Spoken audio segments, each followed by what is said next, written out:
আজকের পর্বে আমার রেসিপিতে থাকছে কাঁচকলার খোসা বাটা। আর এই কাঁচকলার খোসা বাটা দিয়ে ভাত খেতে দারুণ মজার। যারা এখনও পর্যন্ত খাওনি তারা অবশ্যই বাড়িতে একবার হলেও বানিয়ে খাবে। কাঁচকলা আমাদের প্রত্যেকের বাড়িতেই থাকে, তবে খোসাটা কিন্তু আমরা সচরাচর ফেলে দিই। তো কিভাবে খোসা বাটা তৈরি করতে হবে, প্রথমে কাঁচকলাগুলো খুব ভালো করে ধুয়ে নিয়েছি। এরপর বোটাটা কেটে আমি এখানে সেদ্ধ করে নেব 2 গ্লাস জলের ওপরে। তো এখানে আমি লবণ বা হলুদ কিছুই ব্যবহার করছি না। জলটা এখানে একটু বেশি দেব, আধা ঘন্টা লাগবে সেদ্ধ হতে।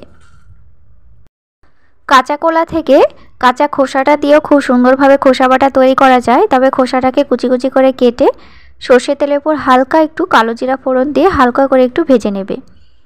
তো এইভাবে সেদ্ধ করে নেওয়াই ভালো। তো এবার আমি খোসাটা ছাড়িয়ে নিচ্ছি। এবার এই খোসাটাকে ছোট ছোট টুকরো করে কেটে নেব।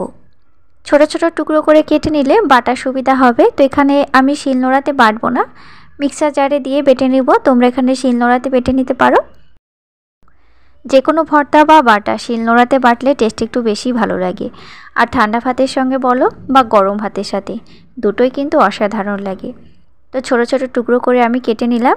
এবার এগুলোকে আমি মিক্সার জারে দিয়ে দেব। তোমাদের কাছে একটি রিকোয়েস্ট রইল, যে সকল বন্ধুরা আমার চ্যানেল এখনও নতুন আছো, চ্যানেলটি সাবস্ক্রাইব করোনি, তারা প্লিজ চ্যানেলটি সাবস্ক্রাইব করে দিয়ে পাশের বেল আইকনটি অবশ্যই প্রেস করে রাখবে, আর সাথে অবশ্যই লাইক করবে। আর হ্যাঁ, অবশ্যই আমাকে কমেন্ট করবে তোমাদের ভিডিওগুলো দেখতে কেমন লাগে। তো আমি পুরো চোকলাগুলো দিয়ে দিয়েছি। এবার আমি দিয়ে দেবো 2টো কাঁচা লঙ্কা, আর সাথে দিয়ে দেব 5 থেকে 7টা মতো রসুনের কোয়া। এখানে কাঁচা রসুনটাই ব্যবহার করলাম। একটু হালকা পরিমাণে জলের ছিটা দিয়ে খুব মিহি করে পেস্ট বানিয়ে নিলাম। দেখো এখানে মসৃণ পেস্ট তৈরি হয়ে গেছে, তবে শিলনোড়াতে বাটলে ঠিক এরকমই হয়। এবার আমি কড়াইতে দিলাম খুব সামান্য পরিমাণে সরিষার তেল, 2 চামচ পরিমাণে দিয়েছি। আর ফোড়নে দিলাম 2টো শুকনো লঙ্কা আর কালো জিরা। আর কোনো মশলা এখানে লাগবে না।